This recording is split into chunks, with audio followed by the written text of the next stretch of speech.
자, 기본이론과정 26강 진행하도록 하겠습니다.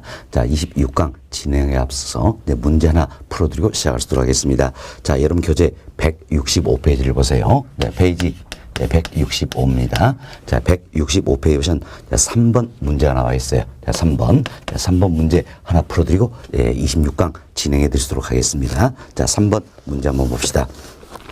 자, A 부동산 시장과 B 부동산 시장의 함수 조건 하에서 가격 변화에 따른 동태적 장기 조정 과정을 설명한 거미집 이론에 대한 모형 형태는 이렇게 묻고 있죠. 결국은 거미집 이론 관련된 문제인데, 자, 저희들이 배웠습니다. 거미집 이론의 모형에는 크게 세 가지가 있다는 겁니다. 뭐가 있습니까?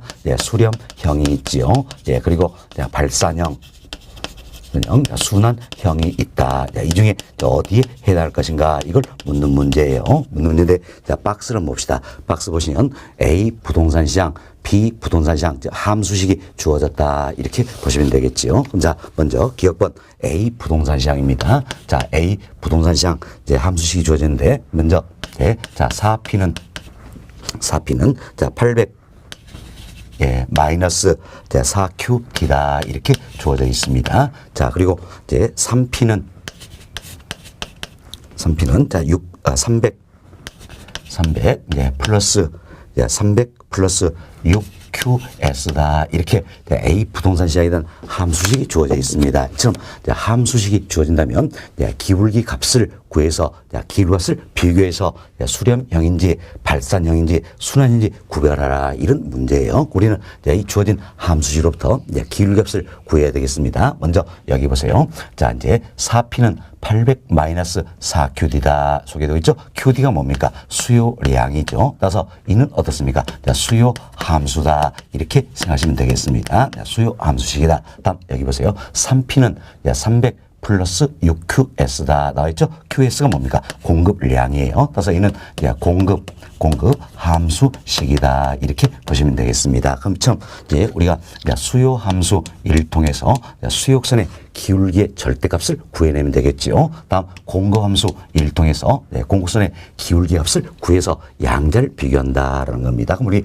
기울기 값을 구할 수 있어야 되겠죠. 그럼 기울기 값은 어떻게 구할 것인가? 자, 여기 보세요. 자, 여러분들이 아마 학창시절 때 함수식을 배웠을 겁니다. 자, Y는 AX 플러스 B다, 이 같은 함수식을 배웠을 거예요. 이걸 이렇게 표현할 수 있겠죠. Y는 B 플러스 AX다, 이렇게 표현할 수 있겠죠. 이때 Y가 뭡니까? Y축을 이야기하는 거예요. Y축이다. B는 Y 절편 값이 되겠죠. 그리고 AX다. 이때 X 앞에 있는 이 값이 바로 뭐가 되는 겁니까? 기울기 값이 된다, 이렇게 보시면 되겠어요. 이 값이 바로 뭡니까? 기울기 값이다, 이렇게 생각하시면 되겠습니다. 결국은 우리가 이제 Y축을 기준해서 X축이다, 이게 X가 되겠죠. 앞에 있는 게 기울기 값이다, 이렇게 생각하시면 되겠어요. 그럼 자, 우리는 이제 수요함수, 공급함수를 생각해보자는 겁니다. 자, 저희들이 수요 곡선, 공선 모두가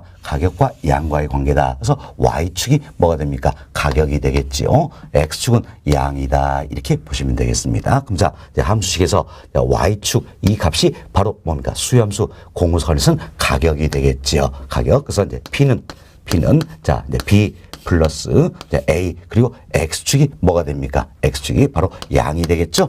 Q다, 이렇게 보시면 되겠어요. 그래서 이제 자, P에 대해서, 즉 Y축에 대해서 표현하고, 자, X축에는 Q 앞에 있는 이 값이 기울기 값이 된다, 이렇게 생각하시면 되겠습니다. 그래서 수요함수 공급함수는 어떻게 표현됩니까? P에 대해서 표현하면 수요함수식은 Q, 이분이 QD가 되겠죠. 공급함수식은 QS가 되겠다는 겁니다. 그리고 수요함수나 공급함수에서 QD 앞에 있는 값이 바로 뭡니까? 수요곡선의 기울기의 값이 되겠고, QS 앞에 있는 이 값이 공급선 기울기의 값이 된다, 이 원리를 생각하시면 되겠어요. 결국은 P에 대해서 표현을 하고, 수요함수나 공급함수에서는 P에 대해서 표현을 하고, QD 앞에 있는 이 값이 수요곡선의 기울기의 값이 되겠고, QS 앞에 있는 이 값이 공급선의 기울기의 값이 된다, 이렇게 생각하시면 되겠습니다. 그럼 자, 우리는 주어진 함수식을 통해서 그럼 기울기 값을 찾아보자라는 겁니다. 자, 항상 기울기 값을 구할 때는 뭐에 대해서 표현합니까? P P에 대해서 표현을 해야 된다라는 겁니다. 그럼 자, 여기 보세요. 수요 함수식 보니까 4P는 이렇게 나와 있죠. 이걸 P에 대해서 표현하지 않냐. 그럼 양변을 4로 나눠버리면 되겠다라는 겁니다. 이제 양변을 4로 나눠버리면 자, P는 자, 800을 4로 나누니까 얼마입니까? 200이 되겠죠. 다음, 이제 마이너스 4로 나누니까 어떻습니까? 마이너스 1이 된다. 할 수 있겠죠. 그래서 P는 200 마이너스 자, 1 QD다. 이는 뭡니까? 마이너스 QD다. 표현할 수 있겠죠. 이처럼 P에 대해서 표현을 하고 QD 앞에 있는 결국 이 값이 바로 뭐가 되는 겁니까? 수요 곡선의 기울기의 값이 된다. 이렇게 생각하시면 되겠지요. 따라서 수요곡선의 기울기 값은 얼마입니까? 마이너스 1이에요. 그렇지만 우리가 수요곡선은 기울기의 절대값을 기준한다 생각하시면 되죠. 그럼 기울기의 절대값 생각하니까 얼마가 됩니까? 1이 되겠다라는 겁니다. 다음 공고함수 1통해서 또 공선의 기울기 값을 구해보자라는 겁니다. 항상 기울기값을 구할 때는 P에 대해서 표현을 해야 되죠. 왜? Y축이 가격 P가 되겠죠. P에 대해서 표현하면 여기 보세요. 3P는 나와 있으니까 P에 대해서 표현하기 위해서는 양변을 어때? 3으로 나눠주면 되겠다는 겁니다. 3으로 나눕시다. P는 자 300을 3으로 나누니까 얼마입니까? 100이 되겠죠. 다음 6을 3으로 나누니까 얼마입니까? 2가 되겠죠. 그래서 플러스 2QS다. 이렇게 표현될 수 있겠지요. 그럼 자 우리는 이제 P에 대해서 표현을 했습니다. 표현을 하고 QS 앞에 있는 이 값이 바로 뭡니까? 공선 기울기의 값이 된다는 걸 알 수 있겠지요. 그래서 공선 기울기의 값은 얼마가 됩니까? 2가 되겠다는 겁니다. 2가 되겠다. 그럼 우리는 다 찾았습니다. 수역선 기울기의 절대값은 얼마입니까? 1이 되겠고 공선 기울기의 값은 얼마가 됩니까? 2가 되겠다. 크기를 비교해 보니까 어때? 수역선 기울기의 절대값이 더 적다는 이야기예요. 지금 기울기값이 더 적을수록 어떻습니까? 우리가 탄력적이 된다. 이렇게 설명드렸죠. 그래서 이 부분도 우리가 이 원리를 생각하지 않습니다. 항상 탄, 저, 비, 고다 이렇게 얘기했는데 이는 뭡니까? 탄력성과 가격과의 관계에서 성립된 원리라고 했습니다. 탄력성과 가격과의 관계만 하면 우리는 어때? 탄저 비고다 이렇게 생각하시면 되겠어요. 탄력성과 양과의 관계는 아니에요. 탄력성과 양과의 관계에서는 원론적으로 탄력적일수록 양은 많이 변한다. 비탄력일수록 양은 적게 변한다 생각할 수 있겠죠. 그렇지만 탄력성과 가격과의 관계만 나오면 탄저 비고다. 자, 그럼 결국 기울기 값도 가격과 관련되어 있기 때문에 탄저 비고 이 원리를 적용한다 그랬어요. 자, 기울기 값이 적으면 적을수록 어떻습니까? 탄력적이 된다 생각하시면 되겠죠. 그럼 비교해보니까 수요선의 기울기의 값이 더 적다는 이야기예요. 그럼 결국 수요가 더욱더 탄력적이라는 걸 알 수 있겠네요. 그럼 수요와 탄력적은 우리 어떻게 했어요? 수탄수 이렇게 기억했죠. 수요가 더욱더 탄력적 뭐가 되는 겁니까? 수렴형이 된다. 이렇게 보시면 되겠습니다. 그래서 A 부동산 시장은 어떻습니까? 수렴형이 되겠다. 이렇게 보시면 되겠습니다. 자, 그리고 여러분들이 이제 이 부분도 우리가 이제 원리를 했으니까 시간을 좀 줄이기 위해서는 어떻게 할 것인가? 여튼 우리 기울기값을 구할 때는 가격에 대해서 표현을 하고 QD 또는 QS 앞에 있는 값이 기울기의 값이 된다는 겁니다. 그럼 자, 가격에 대해서 표현하기 위해서는 4P는 이렇게 표현되어 있으면 어때? 양변을 4로 나눠주면 되겠죠? 근데 시간을 줄여서 QD 앞에 있는 이 값은 얼른 4로 나눠버리면 된다는 이야기예요. 그럼 자 보세요. 마이너스 4니까 어때? 마이너스 1이다. 절대값 기는 1이다. 바로 이렇게 찾으시면 된다는 이야기예요. 다음 또 이제 공고함수에서는 3P는 표현된대요. 그럼 P에 대해서 우리가 표현했기 양별 3으로 나눠준다 생각하시고 QS 앞에 있는 거면 얼른 3으로 나눠버리면 공선의 길값을 구할 수 있다는 겁니다. 자, 6을 3으로 나누니까 얼마입니까? 2다. 바로 우리는 또 찾아볼 수가 있다. 이렇게 해서 시간을 좀 줄이시면 되겠습니다. 여튼 A 부동산 시장은 뭐가 되는 겁니까? 수렴형이 된다. 이렇게 보시면 되겠습니다. 자, 다음은 이제 B 부동산 시장 또 한번 살펴봅시다. 자, B 부동산 시장이다. 그런데 자, 함수식이 또 주어져 있죠? 이제 4P는 자, 이제 400 자, 마이너스 8QD다. 이렇게 주어져 있고, 다음은, 자, 2P는 자, 100 플러스 100 플러스 4QS다. 이렇게 주어져 있죠. 자, 이분도 먼저 우리가 이 생각을 하자는 얘기예요. 자, 여러분니까 QD 나와 있죠? QD 나왔으니까 당연히 수요량이니까 수요 함수식이 되겠고 QS 있네요. 공급량이죠? 그래서 공급 함수식이다. 그래서 우리가 수요 함수 일통해서 수요선의 기울기의 절대값을 찾아내면 되겠죠. 다음 공급 함수 일통해서 공급선의 기울기값을 찾아내면 되겠다라는 겁니다. 우리가 시간을 줄여서 어떻게 하면 된다 했어요. 항상 기울기값을 찾기 위해서는 P에 대해서 표현을 해야 된다 그랬지요. 자, P에 대해서 표현합시다. 그럼 4P는 나왔으니까 P에 대해서 표현해서는 양배로 4로 나눠줘야 된다. 그래서 QD 앞에는 2가만 어때? 빨리 4로 나눠버리면 우리 기울기값을 쉽게 찾을 수가 있다는 겁니다. 4로 나누면 얼마입니까? 마이너스 2가 되겠죠? 수요는 절대값 기준이니까 2가 되겠다. 이렇게 보시면 되겠어요. 항상 수요수는 절대값 기준이다 생각하시고 마이너스 8 4로 나눠지니까 어떤 이제 마이너스 2가 되겠죠? 절대값 기준은 2가 된다. 이렇게 보시면 되겠어요. 다음 공선 기울기값을 또 찾아봅시다. 자, 이 P는 나와 있죠. 그럼 역시 P에 대해서 표현해야 되니까 양변을 어때? 2로 나눠주면 되겠다라는 겁니다. 그럼 자, 우리가 시간을 줄여서 어때? QS 앞에는 이 값만 어떻습니까? 얼른 2로 나눠버리면 되겠지요. 그럼 자, 2로 나눠주면 자, 4를 이러면 얼마 됩니까? 2가 되겠습니다. 2가 된다. 자, 그럼 이제 우리가 주어진 조건을 통해서 수요선의 기울기의 절대값은 2가 되고 공선 기울기값은 2가 된다. 그럼 기울기값이 같죠? 그럼 기울기값이 같으면 이때는 뭐가 되는 겁니까? 바로 순환형이 되겠다. 이렇게 보시면 되겠어요. 그럼 다 찾았네요, 이제. 자, A 부동산 시장은 뭡니까? 수렴형이 되겠고, B 부동산 시장은 순환형이 된다. 이렇게 보시면 되겠습니다. 그래서 A는 수렴형. 자, B는 순환형이다. 답은 몇 번이 되겠습니까? 4번이 되겠죠? 4번 보시면 A는 뭡니까? 수렴형이다. B는 순환형이다. 그래서 답은 4번이다. 이렇게 보시면 되겠어요. 그래서 여러분들 이제 거미집 이론의 어떤 유형이냐 를 묻는 문제 나오는데 함수식이 주어지면 뭘 구하라는 이야기. 기울기값을 구해서 어떤 기울기값을 비교해서 이제 모형을 찾으라 이런 문제예요. 이렇게 해서 문제 3번 이해 좀 되시면 되겠습니다. 사실은 조금 까다로운 문제였어요. 이 문제 궁금해하심이 많고 또 학습 질문에 질문도 있고 그래서 제가 이제 수업 시간을 통해서 한 번 더 설명을 드렸습니다. 자, 이렇게 해서 이제 문제 하나 풀어드렸고요. 이제 본 26강 진행할 수 있도록 하겠습니다. 자, 여러분 교재.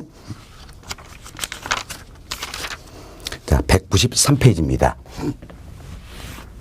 자, 193페이지 보시면 4장 부동산 입지 및 공간 구조론이다 소개되고 있죠. 네, 이 부분부터 말씀 좀 드리도록 하겠습니다. 자, 먼저 여러분께 제공된 프린트물이 있습니다. 자, 프린트물 한번 보시기 바랍니다. 자, 프린트물 보시면 4장 입지 및 공간 구조론이다. 그래서 1번 출제 경향이 소개되고 있죠. 10년 동안 4장 이 파트에서는 매해마다 몇 문제씩 출제됐는가 넣어드렸어요. 최근 5개년이 중요하다 그랬죠. 최근 5개년입니다.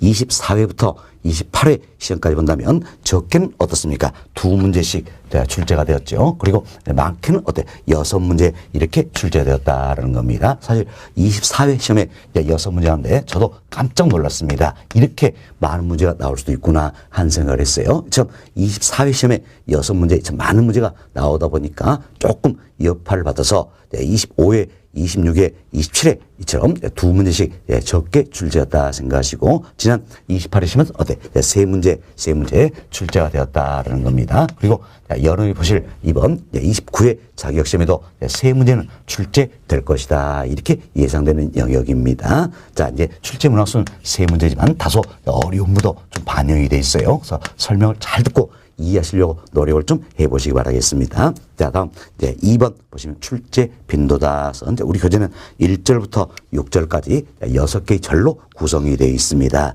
구성이 되는데 자, 동그라미 표기를 한번 봐보세요.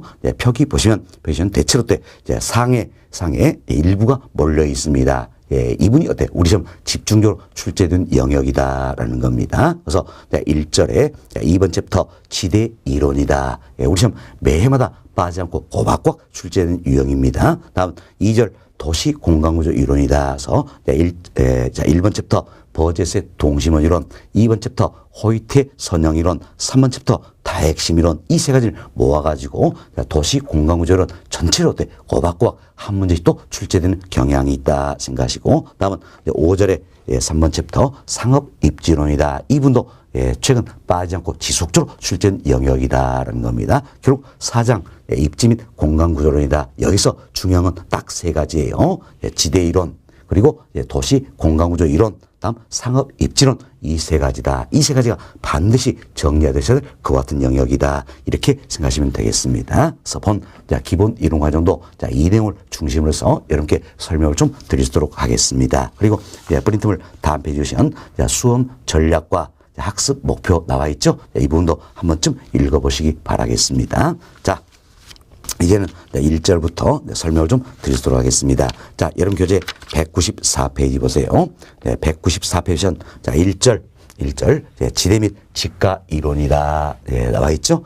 자, 먼저 1번 챕터입니다. 자, 1번 챕터는 지대 및 직가다 소개되고 있는데 설명을 좀 들어보시기 바라겠습니다. 자, 여기 보세요. 근데 우리가 지대다 표현한데, 지대는 뭘 이야기합니까? 쉽게 토지의 임대료다 할 수 있겠죠? 토지의 임대료다. 그래서 토지의 사용, 수익의 대가를 의미한다는 겁니다. 그렇죠?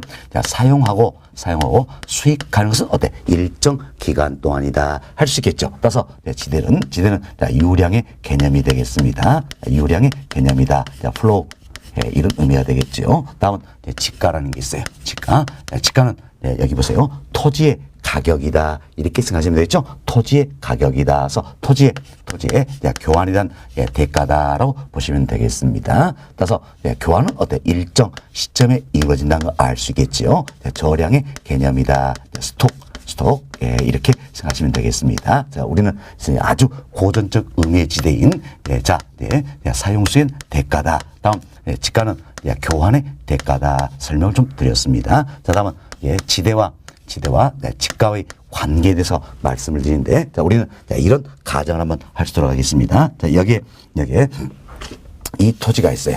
여기에 이 토지가 있는데, 이 토지로부터 매년 일정 금액의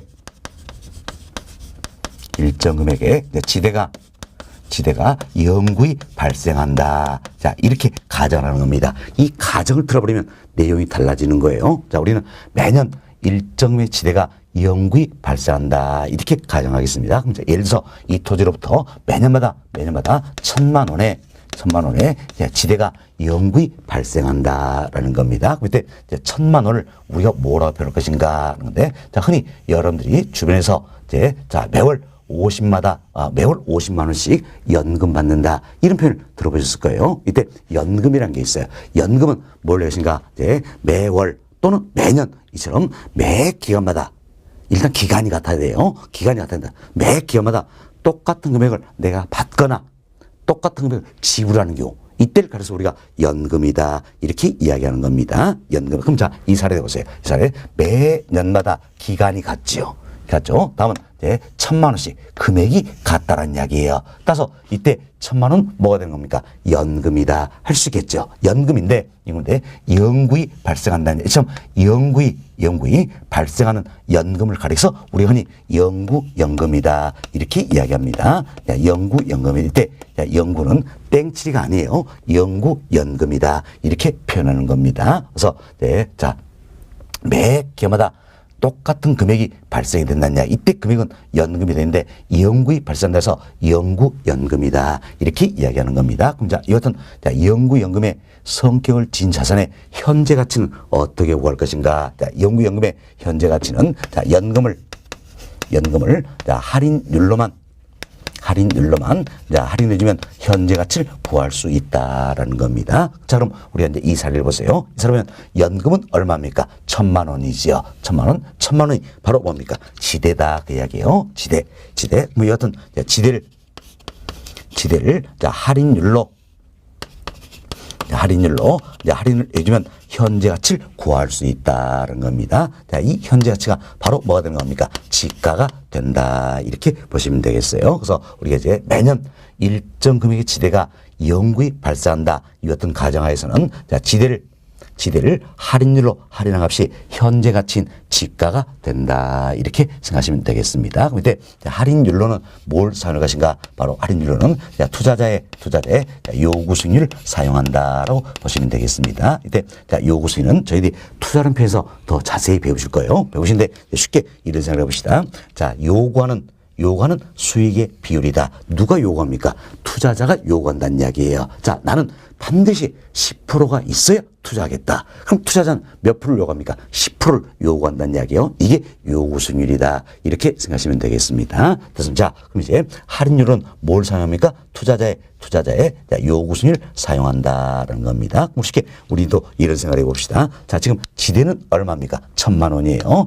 지대는 1,000만 원이다라는 겁니다. 1,000만인데 이 투자자의 요구 수익률이 연 10%라면 어때? 0.1이 되겠죠. 그래서 1,000만을 0.1로 나눠버리면 얼마가 됩니까? 1억이 되겠다는 겁니다. 이게 바로 뭡니까? 현재 가치인 지가가 된다. 이렇게 참고하시면 되겠습니다. 자, 여튼 우리는 이제 매년 일정의 지대가 영구히 발생한다. 이 어떤 가정하에서 지대를 할인율로만 할인해주면 현재 가치인 지가를 구할 수 있다라는 겁니다. 이 가정을 틀어버리면 어떻습니까? 식이 달라지는 거예요. 그래서 이제 이 같은 가정하에서 나온 식이다 생각하시면 되겠습니다. 자, 다음은 이제 우리 이런 생각합시다.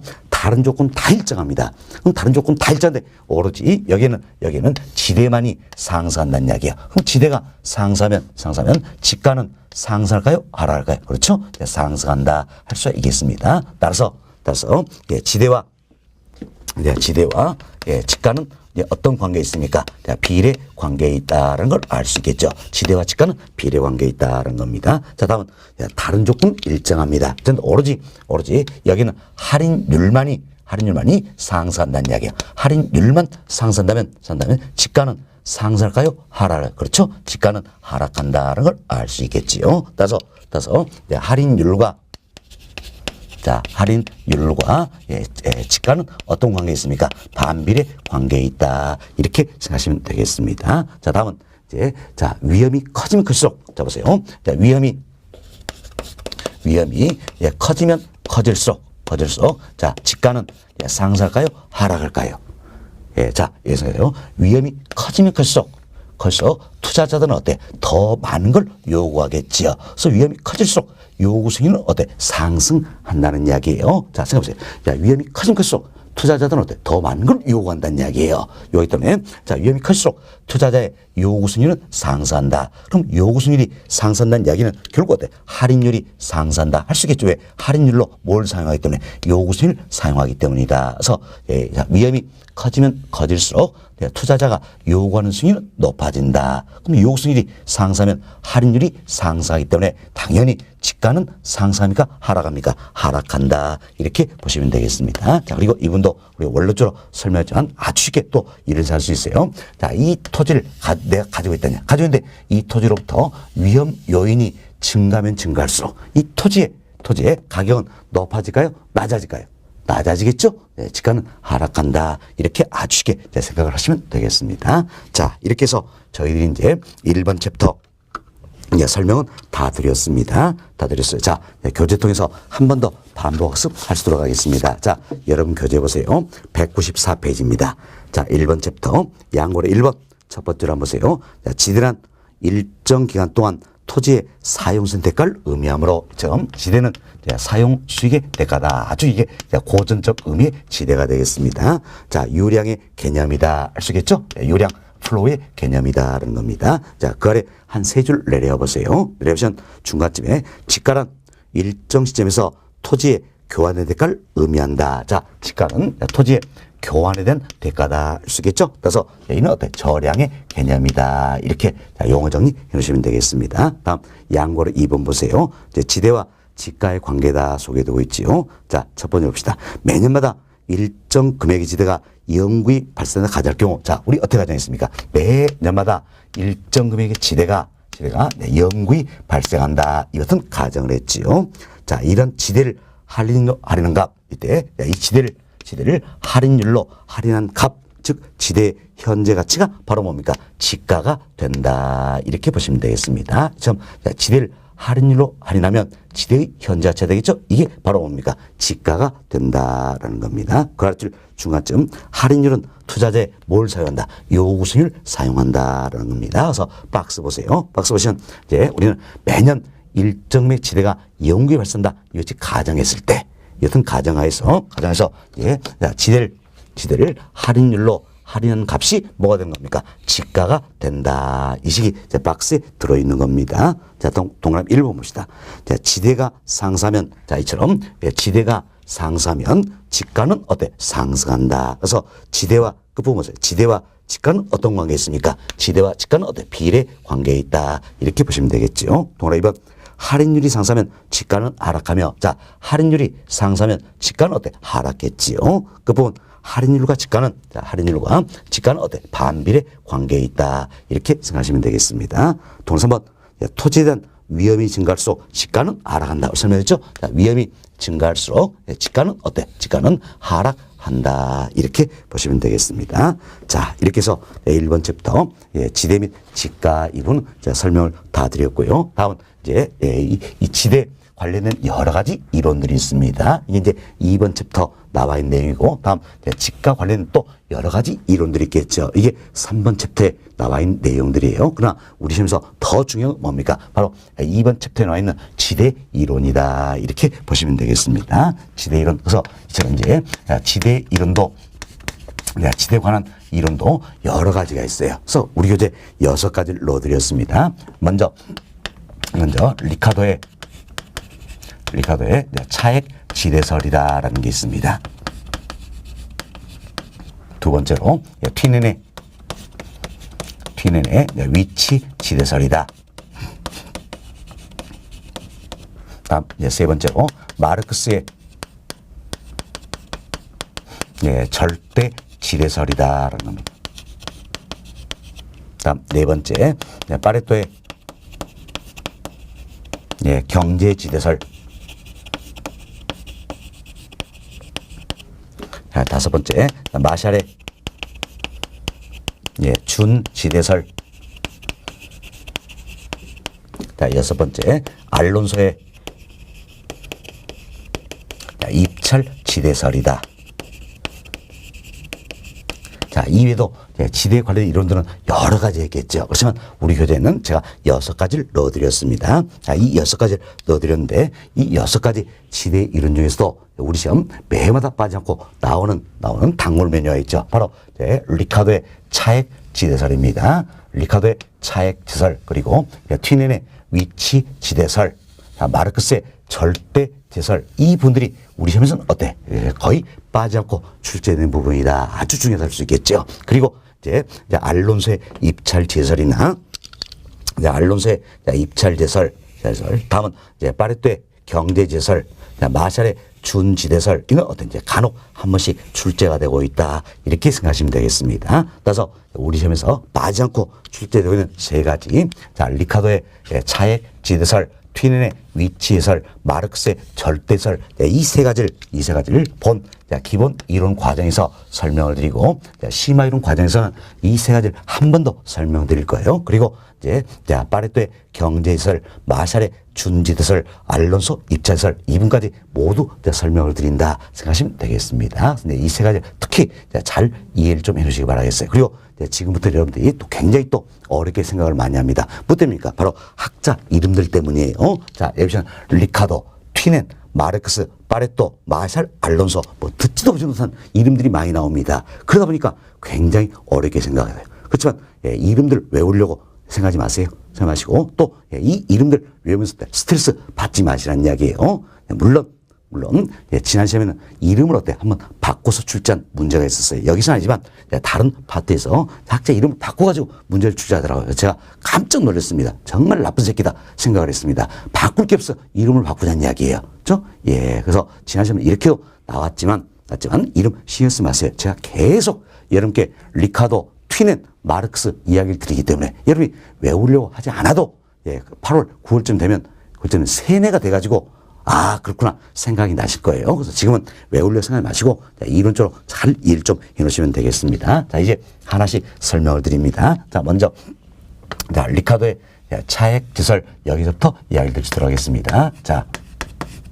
리카도의 차액 지대설이다라는 게 있습니다. 자, 저희들은 지금 지대에 관련된 이론을 다루고 있는 겁니다. 그래서 먼저 여러분 이 생각하세요. 자, 리카도의 차액 지대설이다라는 건데 말 그대로 차액이 지대다 이런 관점이에요. 차액이 지대다라는 거죠. 그럼 뭐 때문에 차액이 발생하신가? 토지마다 비옥도의 차이가 있다라는 겁니다. 토지마다 비옥도의 차이가 있다라는 거죠. 이처럼 토지마다 비옥도의 차이기 때문에 이로 인해서 생산성에 차이가 나는 것이고 결국 지대가 발생이 된다 이런 관점이에요. 또 리카도를 비롯한 고전학파들이 있어요. 이 사람들은 이런 생각을 했습니다. 자, 인구가 증가합니다. 자, 인구가 증가하니까 곡물이 더 많이 필요하겠죠. 그래서 곡물의 수요가 증가하겠고 곡물의 수요가 증가할수록 곡물의 가격은 상승한다라는 겁니다. 곡물 가격이 상승하니까 곡물을 더 많이 재배하고자 하겠죠. 따라서 토지의 수요가 증가하게 되고, 자, 이로 인해서 지대가 상승하게 된다. 이렇게 바라보고 있다라는 겁니다. 자, 그럼 벌써 리카도 시각은 결국 뭡니까? 자, 곡물 가격이 상승해서 지대가 상승한다. 이런 관점이에요. 당시에 리카도는 그 당시에 영국의 밀값이 폭등하더란 이야기예요. 그래서 밀값이 폭등해서 밀을 재배하는 그 땅의 지대도 어떻습니까? 높아진다. 이렇게 생각하는 겁니다. 그래서 잘 보세요. 자, 리카도의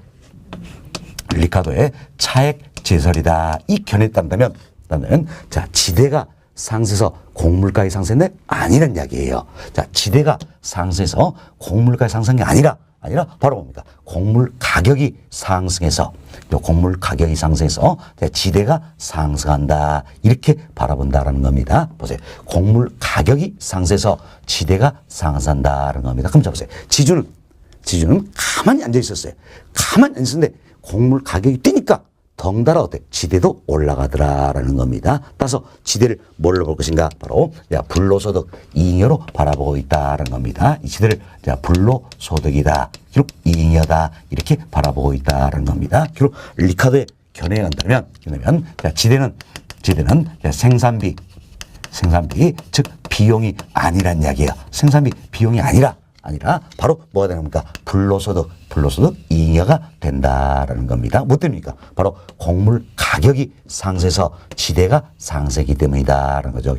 그래서 우리가 앞서 이야기했던 것처럼 지주는 가만히 앉았어요. 가만히 앉았는데 곡물가 뛰니까 덩달아 지대도 올라가더라는 이야기예요. 올라가더라. 곡물 가격이 상승해서 지대가 상승한다는 겁니다. 이런 관점이 때문에 결국 지대를 뭘로 보는 겁니까?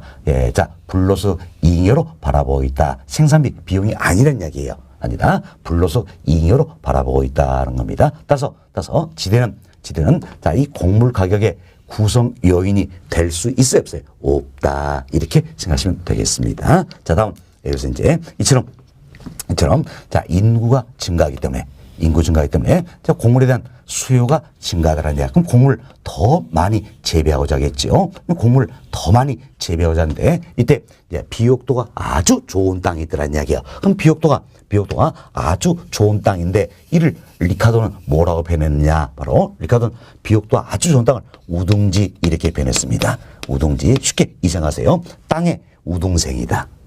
비옥도 좋으니까 땅의 우등생이다. 그래서 우둥지 이렇게 표현했어요. 그럼 여기서 우둥지는 널려 있을까요? 한정되어 있을까요? 그렇죠. 한정되어 있다는 겁니다. 우둥지는 비옥도 좋은 토지, 우둥지는 한정이 되어 있다는 겁니다. 그럼 한정된 우둥지에서 곡물 더 많이 수확해내기 위해서 씨를 계속 뿌려간다는 이야기예요. 그럼 씨를 계속 뿌리면 처음에는 씨 뿌린 양에 비해서 수확된 양이 점점 늘어납니다. 그러나 일정 순간을 벗어나면 씨 뿌린 양에 비해서 수확된 양이 늘지만 점점 적게 늘어난다는 이야기예요. 이걸 가리켜서 우리가 뭐라고 것인가? 체감한다. 이런 표현합니다. 체감한다. 그래서 우둥지는 한정돼 있고 수확 체감의 법칙이 작용한다는 이야기예요.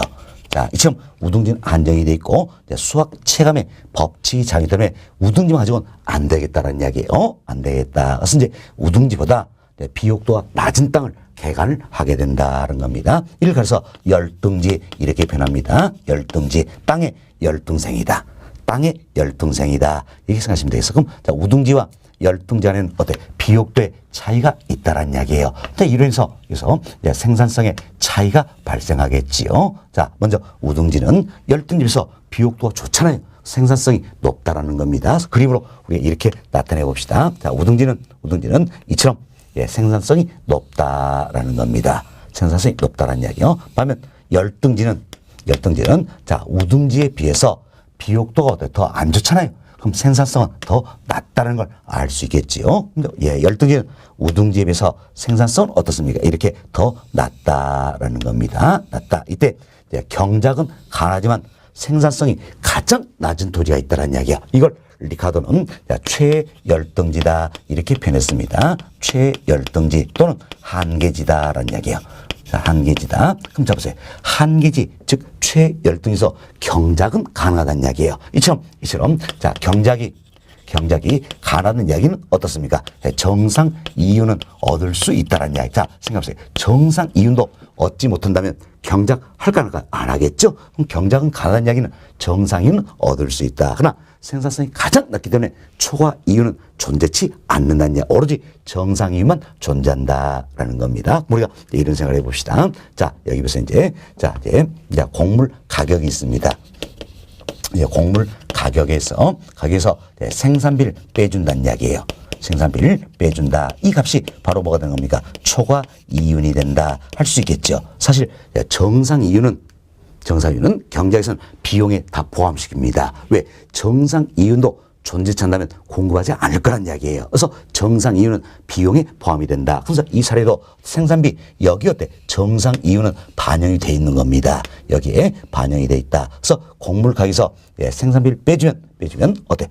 자, 초과 이윤이 된다는 겁니다. 자, 생산비 여기 어때? 정상이 반영돼 있다 그랬죠? 따라서 곡물 가격에서 생산비를 빼주면 초과 이윤이 된다 할 수가 있겠습니다. 사실 리카도는 완전 경쟁 시장을 가정하기 때문에 또 초과이윤은 존재치 않는다고 보는 겁니다. 그럼 초과이윤은 존재치 않기 때문에 이 초과이윤을 뭘로 인식할 것인가? 바로 어때? 지대로 인식을 하게 된다. 이렇게 생각하시면 되겠습니다.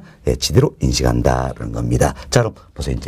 자, 최열등지, 즉 한계지라는 것은 경작은 가능하다 그랬지요. 그렇지만 생산성이 가장 낮다라 그랬어요. 낮다. 따라서 정상 이윤은 얻을 수 있지만 초과이윤은 존재치 않는다. 그럼 이 초과이윤 이 자체가 얼마가 된 겁니까? 0이 되겠지요.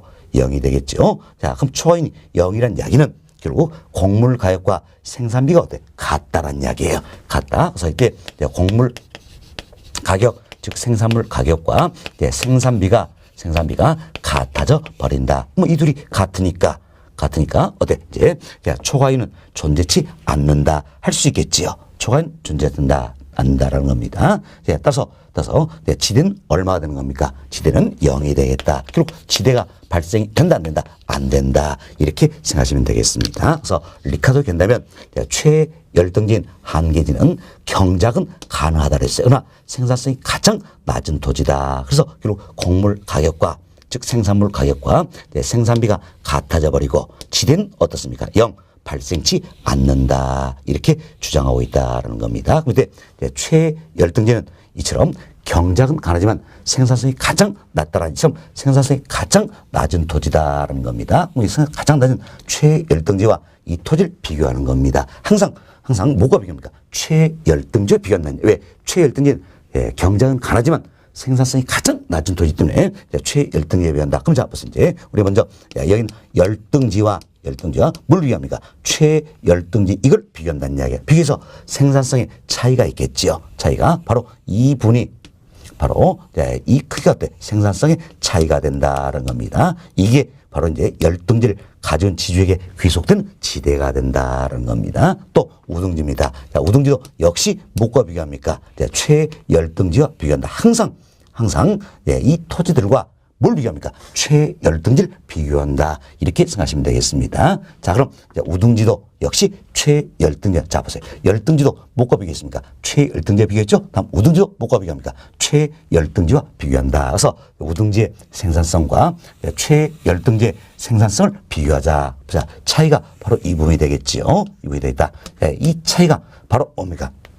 이제 우등지를 가지고 있는 지주에게 귀속되는 지대가 된다는 겁니다. 결국, 예, 자, 최열등지와 이 토지와의 생산성의 차이가 바로 뭐가 됩니까? 지대가 된다. 그래서 차액이 지대다. 이런 관점에서 예, 이름을 뭐라고 붙였어요? 차액지대설이다. 이렇게 이름을 붙여놨다. 이렇게 생각하시면 되겠습니다. 자, 그래서 저희들이 이제 리카도의 차액지설 설명을 좀 드렸습니다. 자, 이처럼 리카도의 차액지설 여기에 한다면 지대 발생 원인 뭐 때문입니까? 토지마다 비옥도의 차이가 있기 때문이다라는 겁니다. 또한 자, 비옥도 좋은 땅 우등지는 어때? 한정이 되어 있지요. 그리고 수학 체감 법칙이 작용하기 때문이다라는 겁니다. 이래서 지대가 발생하게 됐고, 다음은 지대 상승 원인이 있죠. 지대는 무엇 때문에 상승했습니까? 바로 곡물 가격이 상승해서 지대가 상승한다. 따라서 지대를 뭘로 보는 겁니까? 불로소득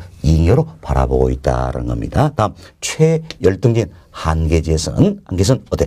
지대가 발생치 않는다라는 겁니다. 이들이 중요한 내용들이에요. 결국 리카도의 차익설 여기에 의한다면 자, 위치의 문제도 사실은 고려하긴 고려했어요. 그렇지만 다소 위치 문제를 어때? 경시했다라는 게 하나의 또 문제점이 된다. 이렇게 생각하시면 되겠습니다. 그리고 최열등지인 한계지에선 지대 발생 원인을 어때? 설명하지 못한다는 이야기예요. 이게 문제점이 된다는 겁니다. 자, 이런 문제점에서 나오게 된 게 바로 우리 앞으로 배울 튀넨의 위치지설, 마르크스의 절대지설 등이다. 이렇게 생각하시면 되겠습니다. 자, 여기까지 말씀드리고, 자, 여러분 교재 통해서 한 번 더 반복 학습하시도록 하겠습니다. 자, 여러분 교재 봅시다.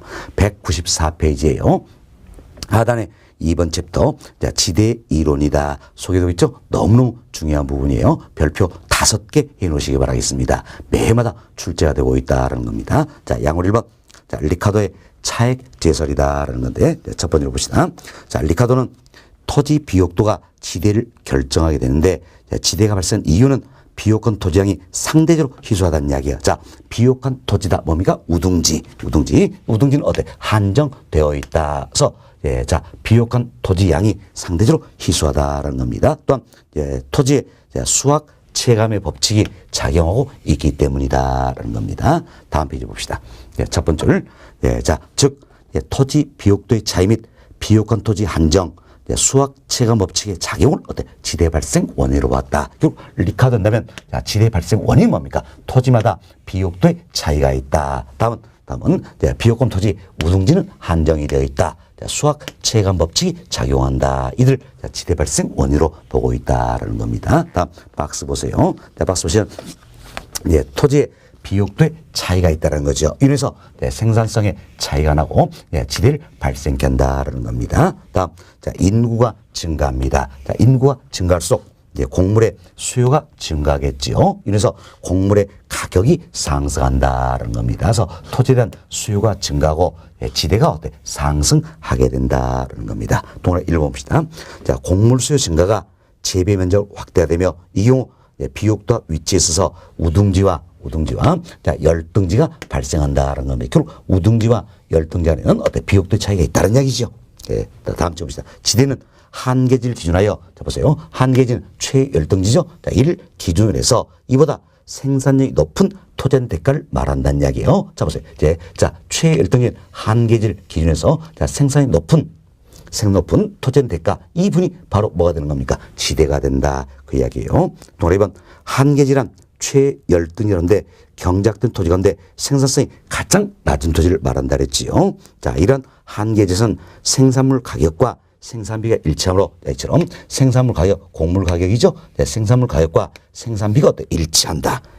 그래서 지대는 어떻습니까? 발생치 않는다라는 겁니다. 또 3번.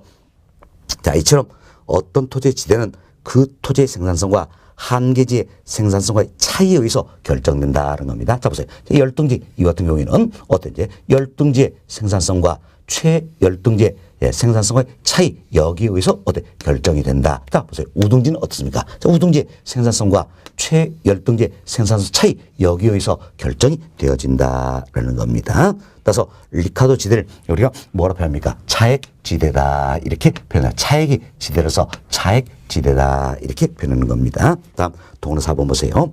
지대가 곡물 가격 결정이 아니었죠. 자 보세요. 지대가 상세해서 곡물가의 상승은 아니란 이야기예요. 곡물 가격이 상세해서 지대가 상승했다라는 겁니다. 그래서 지대가 곡물 가격 결정이 아니라 곡물 가격에 의해서 지대가 결정된다라는 겁니다. 따라서 지대는 생산비 일부, 즉 생산비 비용이 아니라는 이야기예요. 아니라 바로 뭡니까? 불로소도 이익여가 되겠다라는 겁니다. 따라서 지대는 토지 생산물 가격, 즉 곡물 가격의 구성요인이 되지 않으며 또한 될 수도 없다라는 겁니다. 돌아본 여튼 차익설은 토지의 위치 문제를 다소 경시하다. 자, 위치를 고려했죠. 그렇지만 워낙 비옥도 차이를 강조하다 보니까 위치 문제를 다소 경시했다라는 겁니다. 그리고 한계지 최열등지에서는 지대 발생을 설명하지 못하고 있다. 이 같은 문제점이 있다. 이렇게 교재 통해서 한 번 더 반복해 드렸습니다. 자, 다음 두 번째로 튀는의 위치 제설이다라는 게 있습니다. 자, 튀는의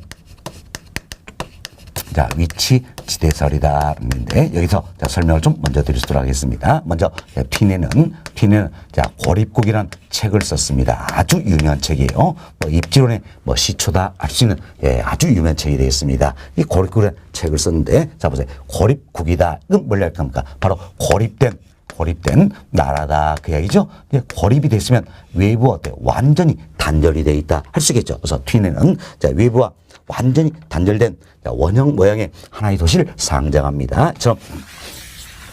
원형 모양의 하나의 도시를 상징한다라는 겁니다. 그럼 자 보세요. 이 도시는 외부와 완전히 단절이 되어 있다는 이야기예요. 외부가 완전히 단절이 됐으니까 이 도시 내에서 생산이 이루어지고 소비가 이루어진다는 겁니다. 그래서 생산은 이 도시 내에서 전반적으로 이루어집니다. 그렇지만 소비는 어떤지 여기에서 이루어진다는 이야기예요. 자, 이를 가려서 흔히 어떤지 소비지다 또는 도심, 중심, 다양하게 표현하고 있다라는 겁니다. 그럼 잡으세요.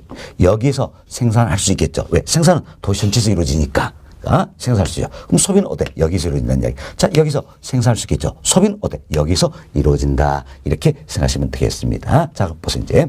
자, 이 토지의 비옥도가 똑같다는 이야기예요. 그럼 이 토지의 비옥도가 똑같다면, 자, 리카르도의 차액 제설이다. 여기 한다면 지대가 어때? 같아야 되겠지요. 그렇지만 튀네이 바라보니까 이 토지는 비옥도가 같더라도 지대 차이가 있다라는 겁니다. 바로 뭐 때문인가? 위치의 문제다라는 겁니다. 결국 지대는 비옥도뿐만 아니라 위치에 따라 달라질 수 있다라는 겁니다. 자, 그래서 이걸 뭡니까? 위치 지대다 이렇게 표현하는 겁니다. 위치에 따라 지대가 달라질 수 있다. 자, 이처럼 튀는 위치대 개념을 도입해서 현대적인 입지론의 근간을 제시했다 이렇게 보시면 되겠어요. 그래서 튀는 이처럼 위치의 중요성을 강조하기 위해서 수송비라는 개념을 도입합니다. 수송비라는 개념을 했는데 수송비는 오로지 어때? 거리에 비례한다 이렇게 가정합니다. 자, 그럼 보세요. 이제 이처럼 소비지까지 거리가 가까울수록 어떻습니까? 수송비는 적게 들겠지요. 자, 다음 소비지까지 즉 도심까지 거리가 멀수록 어떻습니까? 그럼 멀수록 수송비는 어때? 많이 든다 이렇게 생각하시면 되겠어요. 그래서 이제 수송비는 오로지 거리에 비례한다 이렇게 가정하고 있는 겁니다. 결국은 리카르도의 차액 제설 이 이론에다가 튀네는 어떠냐? 수송비 이걸 고려했다 이렇게 생각하시면 되겠어요. 그래서 튀네는 지대란 매상고에서 생산비와 수송비를 빼준 값이다 이렇게 설명하고 있는 겁니다. 자 보세요. 매상고에서 생산비를 빼준다 이 자체가 바로 리카르도 이야기예요. 자, 매상고는 뭡니까? 곡물 가격이지요. 곡물 가격 여기서 생산비를 빼준 게 바로 뭡니까? 초과이윤 이 자체가 지대가 된다. 이런 관점이라 그랬죠. 그래서 이제 매상고에서 생산비를 빼준 값이다. 여기에 튀내는 뭘 고려했습니까? 수송비를 고려했다는 겁니다. 그럼 수송비도 비용이니까 당연히 빼줘야 되겠지요. 그럼 결국 매상고에서 생산비를 빼주고 수송비를 빼준 값이 바로 뭐가 되는 겁니까? 초과이윤이 되는 거예요. 이 값이 초과이윤이다. 그렇지만 튀는 역시 완전 경쟁시장을 가정하기 때문에 초과이윤은 존재치 않는다. 이때 초과이윤을 뭘로 인식합니까? 바로 지대로 인식하게 된다. 이렇게 생각하시면 되겠습니다. 그래서 지대라는 것은 이제 매상고에서 생산비를 빼주고 수송비를 빼준 값이다라는 겁니다. 그럼 이때 우리가 이제 매상고와 생산비가 일정하다 가정하자는 이야기야. 자, 예를 들어서 매상고가 100입니다. 자, 생산비 50이에요. 50이다라는 겁니다. 자, 그럼 수송비가 20이라는 이야기야. 20이다. 그럼 빼줍시다. 100에서 생산비 50 빼주고 수송비 20 빼주면 어떻습니까? 이제 지대는 얼마 되는 겁니까? 30이 되겠다. 이렇게 보시면 되겠습니다. 다음 매상고와 생산비 일정하다 그랬어요. 자, 매상고 100입니다. 자, 생산비 50이다. 빼줍시다. 다음 수송비 40이다. 빼줍시다. 그럼 자, 지대는 얼마 됩니까? 10이 된다는 걸 알 수 있겠지요.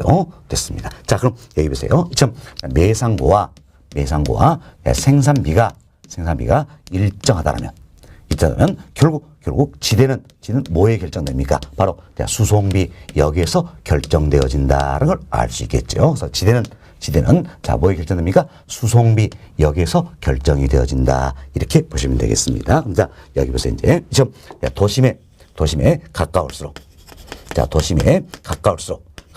수송비는 많이 들까요? 적게 들까요? 적게 들겠죠. 왜? 수송비는 오로지 거리에 비례한다 그랬습니다. 그래서 도심에 가까울수록 수송비는 어때? 적게 든다는 이야기예요. 그럼 수송비가 적게 들수록 수송비 적게 들수록 더 적은 값을 빼준다는 이야기예요. 그럼 더 적은 값을 빼주면 자, 이처럼 상대적으로 더 적은 값을 빼주면 지대는 어떻습니까? 높아진다는 걸 알 수 있겠죠. 그래서 수송비가 적게 든다. 그럼 수송비 적게니까 더 적은 값을 빼주면 지대는 어떻습니까? 자, 이처럼 높아진다는 겁니다.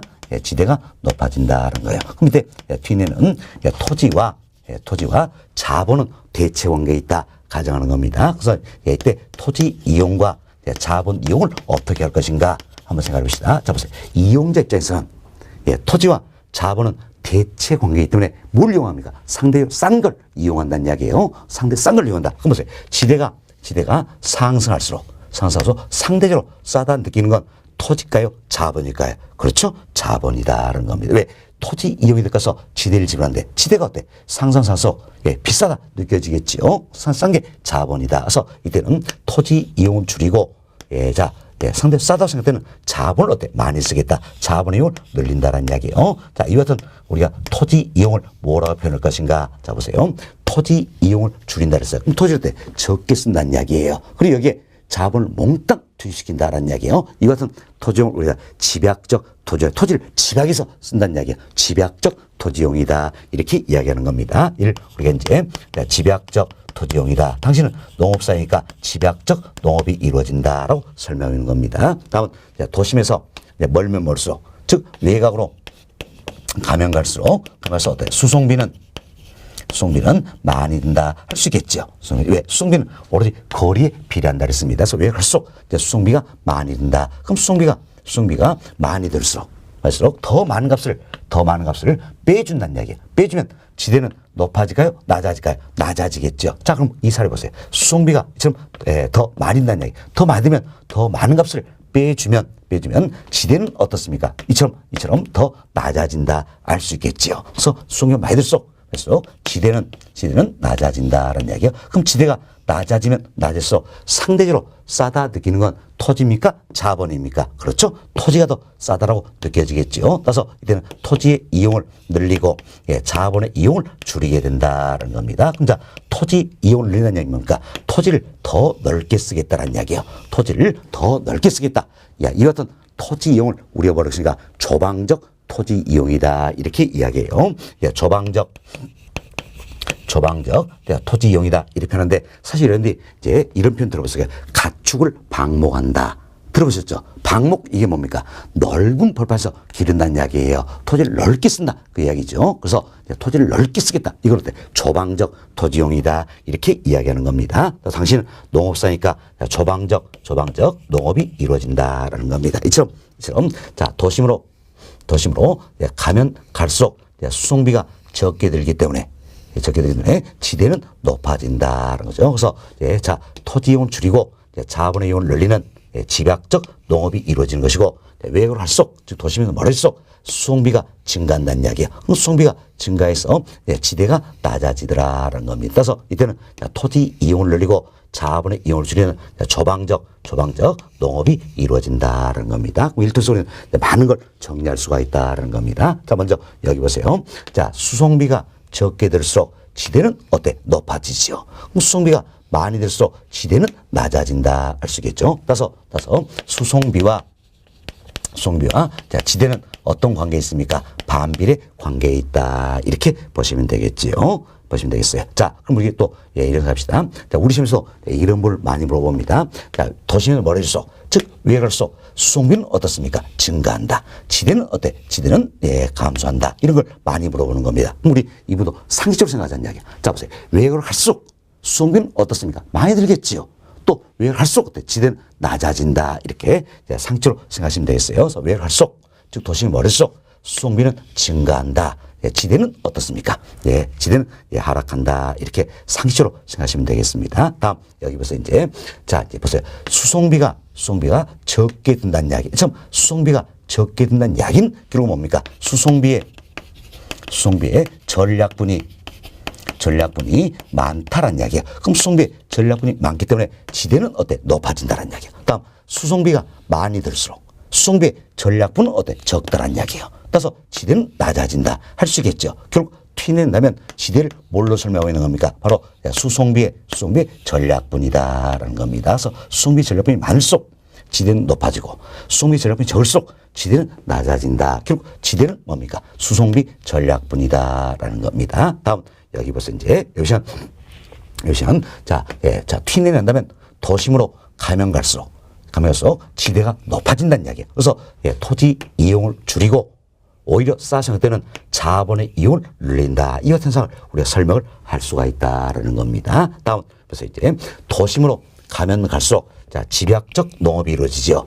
외곽으로 갈수록 도심을 멀을수록 조방적 농업이 이루어진다. 이처럼 집약적이냐 조방적이냐 이 같은 토지 이용 형태는 결국 뭐에 결정됩니까? 바로 수송비 여기서 결정이 되어진다는 걸 알 수 있겠죠. 왜? 수송비가 적게 드니까 집약적 농업이 이루어지고 수송비가 많이 드니까 조방적 농업이 이루어진다. 그래서 집약적이냐 조방적이냐 이것은 토지 이용 형태는 결국 뭐에 결정됩니까? 수송비 여기서 결정이 되어진다라는 겁니다. 그리고 도심으로 갈수록 집약적 농업, 외곽으로 갈수록 조방적 농업인데 이 자체가 동심원의 형태들한 이야기예요. 그래서 뒤에는 동심원 지대 모델을 제시하고 있다. 이렇게 보시면 되겠습니다. 동심원 지대 모델을 제시하고 있다. 생각하시고 자 우리가 이를 통해서 지대 곡선 한번 그려볼 수 있도록 하겠습니다. 어려운 건 아닙니다. 자 이렇게 봅시다. Y축은 지대입니다. 지대고 X축은 도심에서 외곽이다. 이렇게 생각합시다. 자 그럼 도심을 갈수록 수송비가 적게 들기 때문에 지대는 어떻습니까? 지대는 높아진다는 이야기예요. 그리고 외곽을 갈수록 수송비가 많이 들기 때문에 지대는 낮아진다는 거예요. 도심을 갈수록 지대는 높아지고 외곽을 갈수록 어때? 지대는 낮아진다는 이야기. 그럼 어때? 우리는 편의상 이와 같은 직선의 모습으로 나타낼 수 있겠죠? 그래서 이제 튀낸다면 지대 곡선 어떻습니까? 이처럼 우하향하는 모습이 된다. 이렇게 생각하시면 되겠어요. 자, 이렇게 해서 저희들이 이제 튀는의 위치 해설 이야기 좀 드렸습니다. 그래서 튀는 비옥도가 동일하다고 토지의 위치에 따라 지대의 차이가 날 수 있다. 그래서 이름을 뭐라 붙였어요? 위치 지대다. 이렇게 이름 붙여서 생각하시고 이 튀는 1800년대 사람이에요. 그럼 튀는 1800년대 사람인데 이 튀는 죽을 때 여러분들 그 모습을 보셨어요? 못 보셨어요? 못 보셨죠? 저는 봤어요. 튀는 뒤질 때 어떻게 되져버렸냐? 입이 툭 튀어났다는 얘기예요. 튀는 입이 툭 튀어났어요. 그래서 어때? 여러 가지 말을 못하겠죠? 딱 세 마디 외치고 되져버렸다. 뭐라고? 수송비. 그래서 튀는 우리에게 수송비란 유언을 남겨줬다 생각하시고 여러분들이 튀는 이야기만 나오면 뭡니까? 자, 수송비 떠올리시면 우리 시험은 백발백중이다 이렇게 생각하시면 되겠습니다. 자, 이렇게 해서 저희들이 이제 튀는의 위치 지대설이다. 이분도 설명을 다 드렸어요. 자, 이번 시간은 여기까지만 말씀을 드리고 다음 시간에 저희들이 교재 통해서 한 번 더 반복습 할 수 있도록 하겠습니다.